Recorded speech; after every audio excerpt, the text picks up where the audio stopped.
English 57, Hindi 60, science 35, maths 10, SST 45। ये result है तुम्हारा। साइंस में जस्ट पास, मैथ्स में फेल हो गए हो। तुम्हें पता है सिटी के बेस्ट स्कूल में जाते हो, one of the best coaching class में एडमिशन करा है इस रिजल्ट के लिए। तुम्हें जरा सा भी आइडिया है मैं कितना पैसा भरता हूं? बिल्कुल पानी की तरह पैसे बहा रहा हूं, रिजल्ट में कोई भी इंप्रूवमेंट नहीं। कुछ इसी तरीके का कमेंट और ताने पेरेंट्स अपने बच्चों को देते हैं। बिल्कुल जाहिर सी बात है, गुस्सा आएगा ही, क्योंकि बहुत पैसे खर्च होते हैं, मेहनत भी करते हैं पेरेंट्स।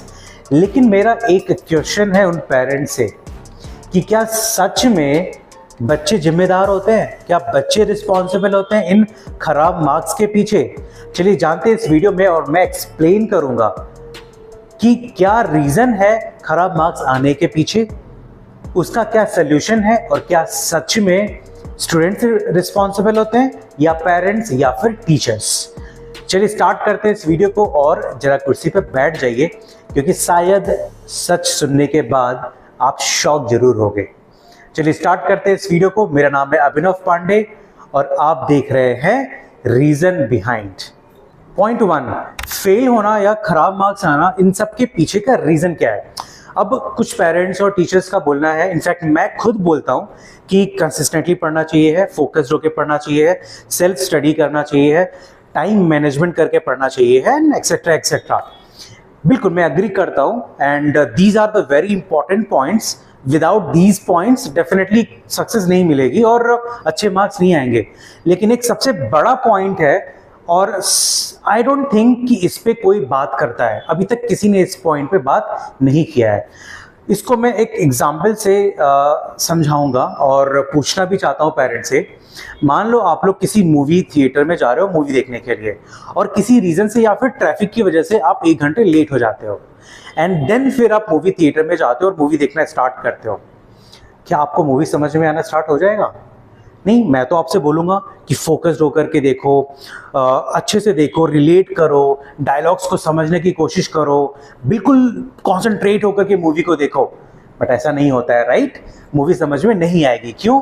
क्योंकि जो पहला 1 घंटे का जो पार्ट था वो आपने मिस कर दिया।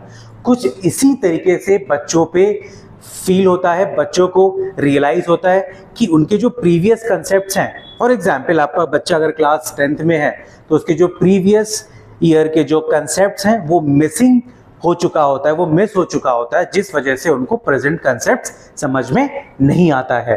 एग्जाम्पल के तौर पर मैं आपको एक्सप्लेन करता हूँ। मान लीजिए आपका जो बच्चा है करंटली वो 9th स्टैंडर्ड में है, और x + 5 = 10, x की वैल्यू निकालनी है। तो क्या करोगे? कंसेप्ट क्या कहता है? x 5 राइट हैंड साइड में जाएगा, = 10 - 5, एंड x = 5। काफी आसान था, सॉल्व हो गया। लेकिन अब मैं छोटा सा ट्विस्ट करता हूं इस क्वेश्चन में। x + 3/2 = 5/7। नाउ कंसेप्ट तो बिल्कुल सेम है, नंबर को राइट हैंड साइड लेके जाना है। x = 5/7 - 3/2। अब प्रॉब्लम क्या आएगी?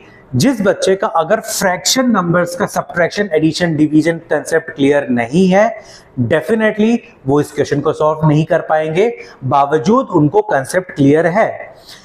थोड़ा सा और ट्विस्ट करता हूं। For example x + 3√2 = 7√2। अब x की वैल्यू निकालनी है। अगेन सेम वही प्रॉब्लम आएगी। इसको आप राइट हैंड साइड में ले तो जाएंगे, बट अगर उनका रूट का कंसेप्ट क्लियर नहीं है, डेफिनेटली वो इसका आंसर नहीं निकाल पाएंगे और उनके मार्क्स कट जाते हैं। तो बस यही समझाना था मुझे आपको कि उनके प्रीवियस ईयर के कुछ अनक्लियर्ड कंसेप्ट्स हैं, उन अनक्लियर्ड कंसेप्ट्स की वजह से प्रेजेंट में उनके मार्क्स अच्छे नहीं आते और कई बच्चे तो फेल हो जाते हैं। इसका सोल्यूशन क्या है? सोल्यूशन काफी आसान है। यही जो कंसेप्ट्स मैंने आपको बताए कि प्रीवियस अनक्लियर्ड कंसेप्ट्स, उन अनक्लियर्ड कंसेप्ट्स को सॉल्व करना है। करना क्या है? आपको सब्जेक्ट टीचर के पास जाना है, स्कूल के, चाहे मैथ्स हो या साइंस हो या कोई भी सब्जेक्ट होता है। आपको बस वो नोट डाउन करने हैं कि आपके बच्चे का कौन सा ऐसा प्रीवियस अनक्लियर्ड कंसेप्ट्स है जो क्लियर नहीं है, बस उसको आप क्लियर कर दो। अब ये सुनते ही सबसे पहले आप भागोगे कोचिंग क्लास की तरफ से। यही सबसे बड़ी गलती करते हो आप। कोचिंग क्लास नहीं जाना है, क्योंकि कोचिंग क्लास में 30 बच्चे, 20 बच्चे, 15 बच्चे, 40 बच्चे होते हैं। उन बच्चों के बीच में बैठ के वो ये प्रीवियस कंसेप्ट्स क्लियर नहीं कर पाएगा।